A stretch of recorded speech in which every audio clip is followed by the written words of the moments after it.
Para hablar de esto que escribe, me da mucho gusto saludar a Nancy Flores, coordinadora de información y edición web de la revista Contralínea. Querida Nancy, buenas tardes, ¿cómo te va?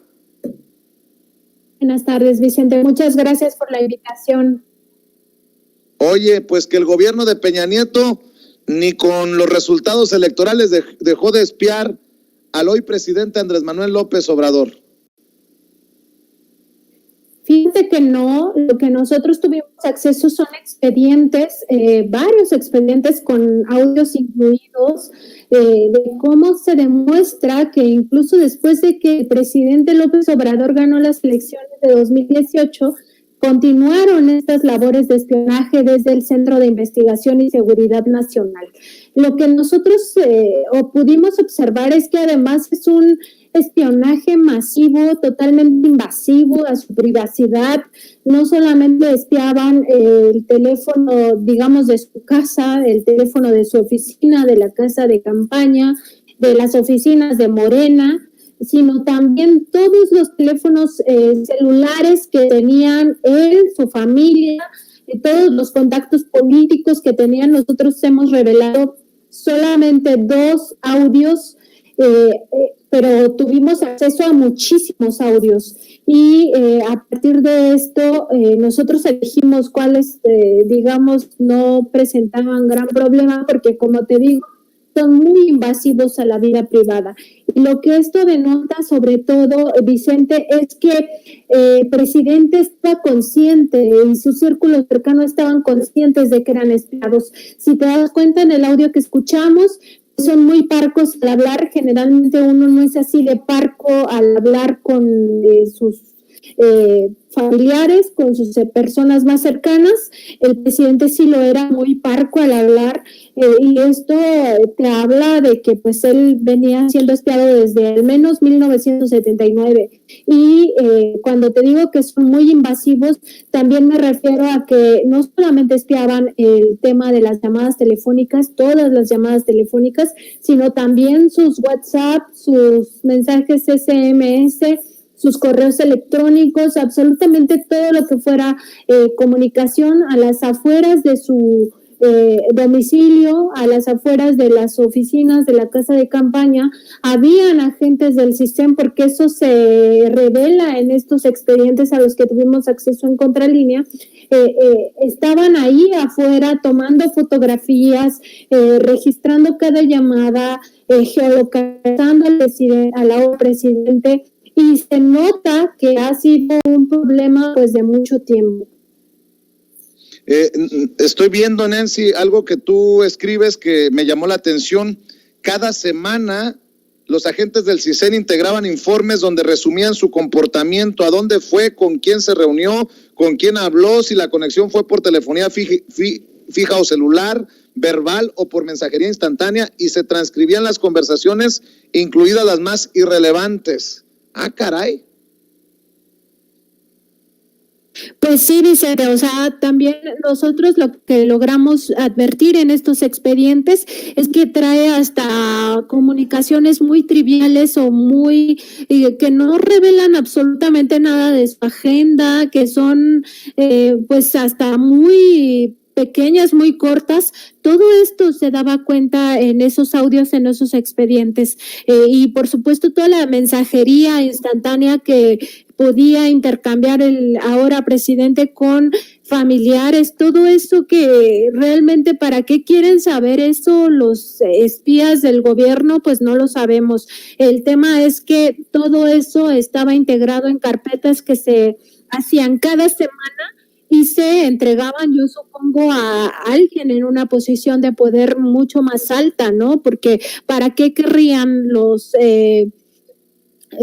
agentes del CISEN seguir espiando a un candidato que ya va a ser el próximo presidente? O sea, no sé, la conversación que escuchamos hace un momento, Vicente, fue 2 meses después de que ya había ganado las elecciones. Es decir, ya estaba a nada de asumir la presidencia y seguían con estos operativos de espionaje.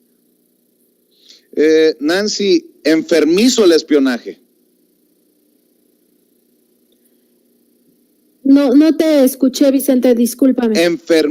enfermizo, pues, el espionaje en tiempos de Peña Nieto.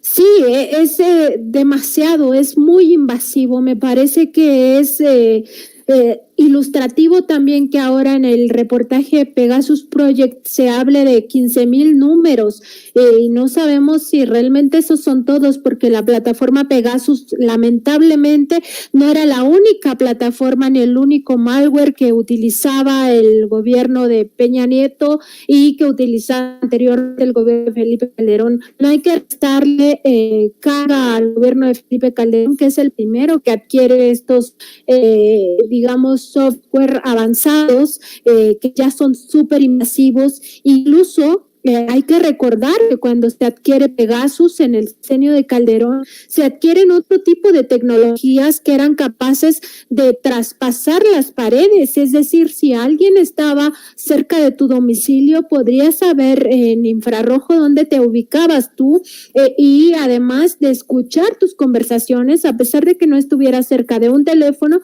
o que no estuvieras haciendo una llamada telefónica. Ellos tenían la tecnología para espiarte hasta en estos ámbitos de la vida privada y eso digamos que tendría que también que investigarse y juzgarse. O sea, no puede ser que, como tú dices, hasta un grado tal vez ya enfermizo se espiaba a las personas. Es una violencia, una violación total y flagrante a los derechos humanos de muchísimos mexicanos y además pues con fines totalmente ajenos a lo que podría justificar un tipo de intervención telefónica o de comunicaciones, ¿no? En este caso era evidente que para, digamos, todo esto que se hacía en torno a la figura del hoy presidente López Obrador, pues era para frenarlo, o no sabemos con qué fines, pero eran fines políticos o fines de otro tipo totalmente perversos. Así es. Por cierto, ustedes que han estado tanto tiempo haciendo periodismo de investigación, ¿resultaron afectados? ¿Saben ya si fueron espiados ustedes en la revista Contralínea, querida Nancy?